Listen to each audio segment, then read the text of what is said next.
Come, sit with me a while. The world will keep spinning. Emails, deadlines, the noise of everyone else's life shouting for your attention. But right now, you don't need to keep up with any of it. I want to tell you something I learned, not in the noise, but in the silence. You see, when I was young, I thought life was a race. I looked left and right more than I looked within. If someone ran faster, I ran harder. If someone climbed higher, I forgot to enjoy the ground beneath my feet. I lived in comparison, not in purpose. But the older I got, the more I realized God never asked me to compete.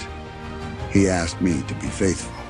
You won't find a single verse where the Lord said, "Beat your neighbor," but you will find this: "Let each man examine his own work. Then he will have rejoicing in himself alone and not in another."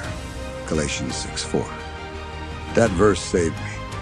It taught me that peace doesn't come from outperforming others. It comes from becoming who you were always meant to be. Let me ask you, when did you last sit with yourself in quiet and ask, who am I becoming? Not what am I achieving? Not who's ahead of me, just who am I becoming? Life isn't about being better than anyone else. It's about being better than you were yesterday. It's about watering the seed God placed in you, not envying the fruit he placed on someone else's tree. And let me tell you this, fruit takes time. I've seen men spend decades growing roots in secret. Faithfulness in the dark, humility in the quiet, prayer in private. Then one day the fruit shows and everyone says, "Where did that come from?" But I say, it came from time, from tending the soul. Don't rush your life. Don't measure your pace by someone else's clock. I once chased the wind, and the wind never stopped. But I found peace when I started walking with God instead of running after man. What shall it profit a man, Jesus said, if he gains the whole world and loses his own soul? Mark 8:36. That question still echoes in me, because I've seen people gain applause, wealth, power, and still lie awake at night, anxious and hollow. Why?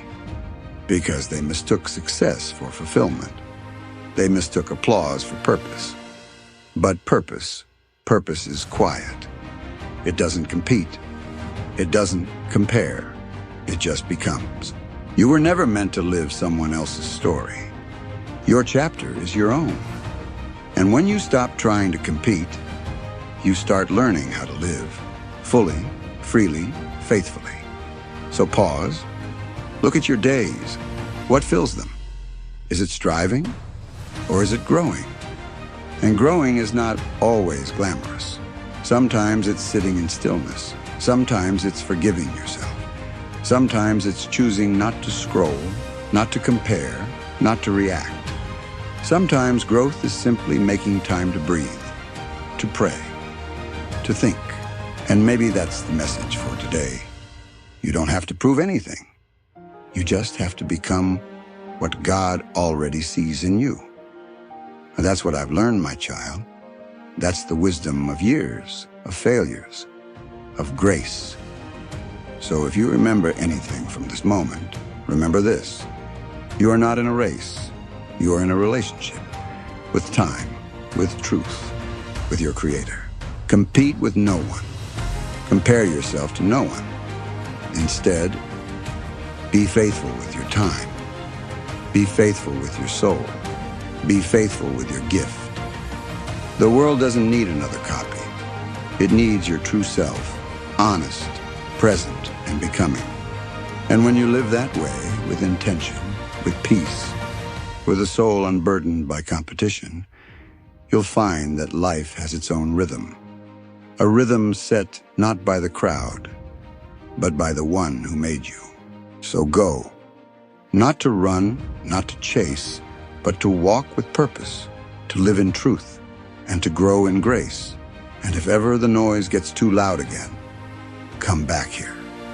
I'll still be sitting, watching the trees sway outside. listening for the still, small voice, waiting to remind you that you were never behind. You were just becoming.